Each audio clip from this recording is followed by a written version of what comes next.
This marks the 7th part of this manhwa. If you haven't viewed the previous parts, you can access it by clicking the I button located above, or the link is provided in description. Let's begin our recap video for today's manhwa. The previous part of the manhwa concluded when Kim Seok pondered in his thoughts, "The border is where my father, brother, and I venture. If ordinary people go there, there'll be nothing but sacrificial pawns." This was the true extent of their cruelty. A few days later, at Naksan Manor training field, Woon observed the spar between Jong Yongs and Jo Kwang. When Kang Hawan approached Woon and said, "Young sir, I've been to the Wu family village," Woon inquired, "And what did he say?" Kang Hawan recalled a moment when he said to Kim Seok, "Looks like you've lost the bet." In response, Kim Seok replied, "Your methods are always so cruel." Kang responded, "Cruel? Huh? We're not from the White Tiger Corp. Do you think we've shoved people into the battlefield just to win a bet?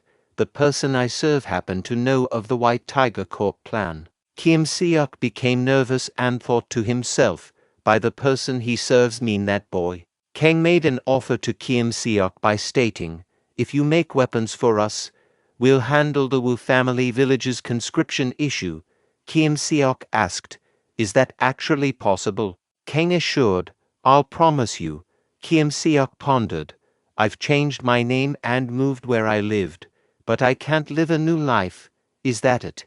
And eventually agreed, "Sure, do it your way." While the villagers eavesdropped on their conversation, their curiosity drove them to lean against the door, attempting to listen more closely. However, the door ultimately gave way under their weight, causing it to break, and they were inadvertently pushed inside.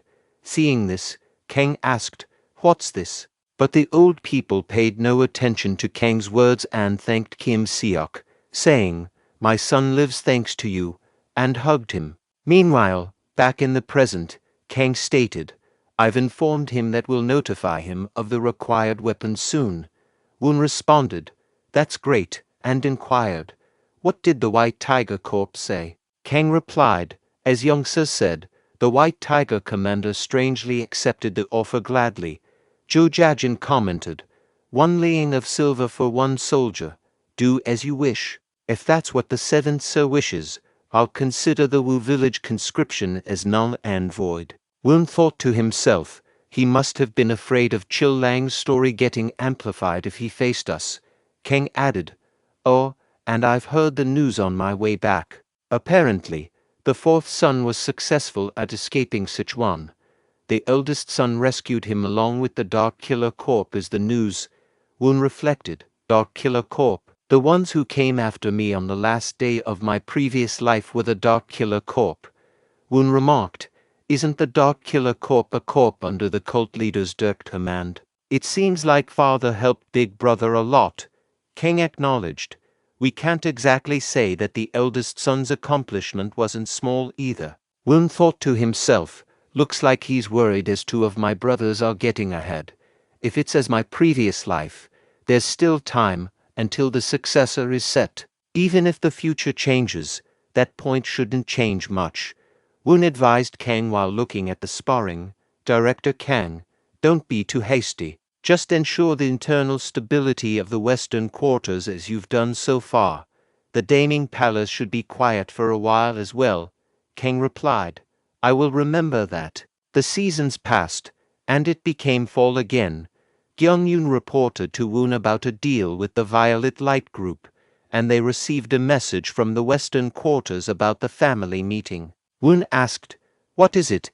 Gyeong-un replied, "They said that the Grand Flame House sent the date for the family meeting. It is in a week." Woon thought, the family meetings have been reduced to once a half a year, and only Myeong Tac and I participate. The last family meeting was cancelled. Then has it been almost a year? Gyeong-un mentioned that Director Kang suggested Woon get new clothes for the meeting.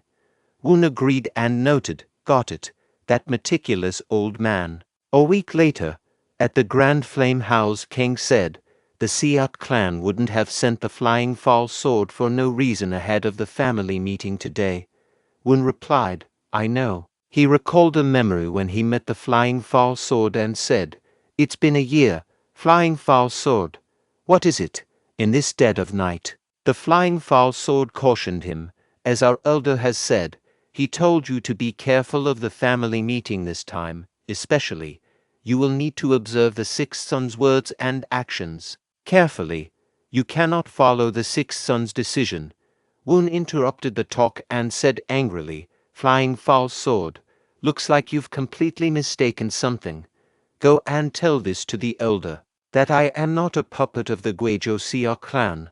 Back in the present, a servant standing at the gate said, "The great cult leader and the sixth sir are waiting for you." Woon instructed Kang, "Please wait here." Kang acknowledged, "Understood." As Woon entered the room, he reflected on the fact that even in his previous life, the family meetings, which only the two of them attended, had continued for a year. In reality, he knew that today's family meeting would be the last. Approaching his father, he respectfully bowed and said, "Your son greets father." In response, his father, Myeong-jung, remarked, "It seems like you've grown taller after leaving the Daming Palace." Deep in thought, Myeong-jung contemplated. He has changed. Did he unleash his middle key center? I was expecting it, but to think he'd be at this level. It can't be possible with just the gold string pill. Looks like he obtained enlightenment in that short period. He is only 13 years old, but to think he attained this many achievements. Woon continued, "Father, I came across a poem that caught my eye as I was reading a book. I've composed some words." He handed a scroll to his father and added, "This is your son's appreciation for the gift you gave me last time." While reading the scroll, Myeong-jung mused, "Is it not the poem of 7 steps by Kaozi? Beans are boiled to make broth. Pulses are filtered to extract juice. Under the pot, the beanstalks burn, and the pot, the beans weep. Born of the self-semi root, why in such a rush to fry?" After reading the scroll, Myeong-jung contemplated. The one who followed the fate of Cao Cao was the oldest, Cao Pai in the end. Cao Pai, who was afraid of the retaliation, called his younger brother, Kaozi, and told him that he will kill him if he cannot write a poem within 7 steps. And Kaozi wrote this poem to save his life. When our aim is honest strength, you mean that you will beg for your life as you're afraid of your brothers, or is it the opposite? Then Mang Tac said, "Father, I have something to show you as well. This son wishes to show father his hard work lately." Myeong-jung responded, "Really? Let's take a look then." Mang Tac took a deep breath while holding the sword. Woon observed, "Even at a glance, I can tell that's a prized sword made by an artisan." As Mang Tac displayed his swordsmanship, Woon noted, "It's the true body martial arts of the Daksujin clan, the 5-form sword."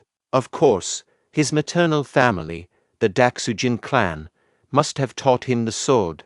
It looks flashy on the outside, but with too many distracting thoughts, it's as insecure as it can be. As his experience is still short, he's biased towards the form, not the class. At this rate, he won't be able to use it in real battles. Myeong-jung then said, "Stop. That's enough.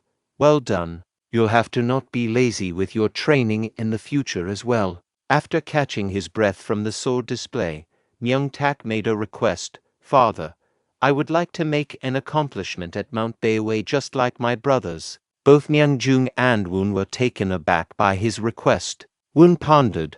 Mount Bayway is a strategic point to advance into the Central Plains and the greatest conflict point of the Heavenly Demon Divine Cult, which borders the Murim Union. It's a place most martial artists refuse to go.